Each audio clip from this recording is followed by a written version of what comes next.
আজকের প্রথম রেসিপি রান্নাতেই হলো ভেটকি মাছের কাঁটা কারা কারা খেয়েছে অবশ্যই জানাবে। মাছটা ভেজে তুলে রেখে বেগুনটাও ভেজে তুলে রাখলাম। পেঁয়াজ আদা রসুন ভালো করে ভেজে নিয়ে লঙ্কা গুঁড়ো হলুদ গুঁড়ো জিরে গুঁড়ো দিয়ে ভালো করে ভেজে তেল ছেড়ে গেলে বেগুন কটা দিয়ে আরেকবার নেড়ে ছেড়ে প্রয়োজন মতন একটুখানি জল দিয়ে কষিয়ে নেব। বেগুনটাকে ভালো করে ভাজা হয়ে গেলে কাঁটার ওপরে বেগুন আলু ঝোল ভেজে রেখেছিলাম তাতে ঢেলে দিয়ে ধনেপাতা ছড়িয়ে নামিয়ে নেব। মাছের ঝাল কমপ্লিট। তারপরে সবজি তরকারিটার জন্য পেঁয়াজ ভাজতে দেবো। পেঁয়াজ ভেজে লাল লাল ভাজা হয়ে গেলে সবজিগুলো ভেজে রেখেছিলাম সেগুলো দিয়ে দেবো। দিয়ে ভালো করে নাড়াচাড়া করে নেব। ভালো করে ভাজা হয়ে গেলে পেঁয়াজের সাথে সবজিটা এবার লঙ্কা গুঁড়ো হলুদ গুঁড়ো জিরে গুঁড়ো সব রকম মশলা দিয়ে ভালো করে নাড়াচাড়া করে প্রয়োজন মতন জল দিয়ে মাছের কাঁটা ও ফুলকোগুলো দিয়ে দেবো। দিয়ে একটু চাপা দিয়ে নামিয়ে নেব। প্রয়োজন মতন একটু জল দেবো দিয়ে ফুটিয়ে নেব।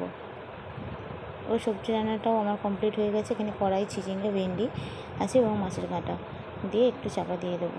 এবার অল্প করে জল দেবো, প্রয়োজন মতো সিদ্ধ হওয়ার মতন জল দিয়ে চাপা দিয়ে নামিয়ে নেব।